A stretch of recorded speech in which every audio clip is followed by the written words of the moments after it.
তালের এই ভরপুর মৌসুমে তাল শেষ হওয়ার আগে বাসায় একবার হলেও তালের এই পোয়া পিঠাটা বানিয়ে দেখবেন, সকলে আপনার প্রশংসা করতে বাধ্য হবে, এত বেশি মজার হয়। হ্যালো এভরিওয়ান, আসসালামু আলাইকুম। আই হোপ সকলে অনেক বেশি ভালো আছেন। আলহামদুলিল্লাহ আমি অনেক বেশি ভালো। তালের পোয়া পিঠা বানার জন্য প্রথমে আমি একটা বড় বোল নিয়েছি, তারপর আমি এখানে তালের পিউরি নিয়েছি 1 কাপ। তালটা আমি আগে ভালোভাবে জাল দিয়ে নিয়েছি, তাহলে দেখবেন এখানে তিতা ভাবটা থাকবে না, খেতে কিন্তু অনেক বেশি ভালো লাগবে। অবশ্যই চেষ্টা করবেন তালটা আলাদাভাবে জাল দিয়ে এখানে অ্যাড করার। তালের পিউরির মধ্যে আমি আমার টেস্ট অনুযায়ী চিনি দিয়েছি, আপনারা যে যে রকম মিষ্টি খেতে পছন্দ করেন সেই অনুযায়ী চিনিটা অ্যাড করে দিবেন। তারপর এখানে মিষ্টি খাদ্যের মধ্যে সামান্য একটু লবণ দিলে কিন্তু খেতে অনেক বেশি ভালো লাগে, আর যারা লবণ খেতে ভালোবাসেন না তারা অ্যাড করবেন না। এখানে আমি চিনিটা দেওয়ার পর খুব ভালোভাবে মিক্সড করব, যাতে চিনিটা খুব ভালোভাবে গলিয়ে যায়। চিনিটা খুব ভালোভাবে মিক্সড হয়ে গেলে এখানে শুকনো চালের গুঁড়া দিয়ে দিব 1 কাপ এবং ময়দাও দিয়ে দিব 1 কাপ। শুকনো চালের গুঁড়া ও ময়দার সংমিশ্রণে তালের এই পোয়া পিঠাটা বানালে পিঠাটা যে এরকম ক্রিস্পি হবে এবং ভিতরের দিক থেকে একদম সফট ও নরম তুলতুলে হবে। তারপর এখানে আমি ময়দা ও চালের গুঁড়াটা খুব ভালোভাবে মিক্সড করে নিয়েছি। তারপর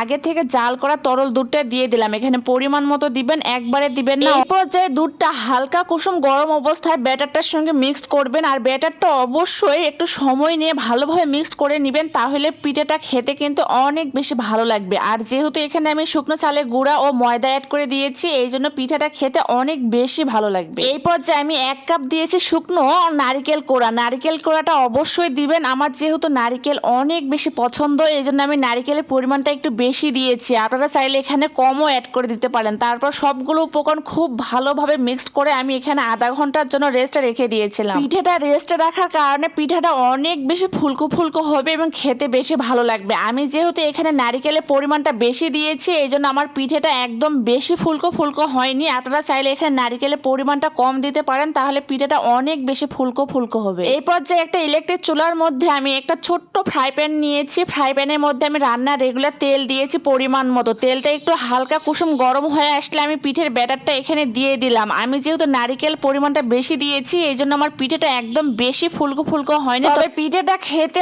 অনেক বেশি মজা লেগেছে আমার কাছে। আপনারা অবশ্যই বাসায় এই পিঠাটা বানিয়ে দেখবেন, অনেক বেশি ভালো লাগে অন্যান্য পিঠার থেকে। এই পিঠাটা আপনি বাসায় বানালে আপনার গেস্ট থেকে শুরু করে বাসার সকলেও অনেক বেশি পছন্দ করবে। তো আমার ফুল ভিডিওটি কে কোন জেলা থেকে দেখতেছেন অবশ্যই কমেন্টে জানাবেন, যাতে আমি নেক্সট ভিডিওতে আপনাদেরকে ধন্যবাদ জানাতে পারি। আমার এই পিঠার ভিডিওটি যদি ভালো লাগে তাহলে অবশ্যই বেশি বেশি করে শেয়ার করে আমার পেজের পাশেই থাকবেন। আপনাদের এক একটা সাপোর্ট আমাকে অনেক বেশি উৎসাহ দেয়। পিঠাগুলো দেখতে যেমন লোভনীয়, খেতে কিন্তু তার থেকে অনেক বেশি মজার। তো আজকে এই পর্যন্তই, দেখা হবে নেক্সট ভিডিওতে। আজকের মতো আল্লাহ হাফেজ।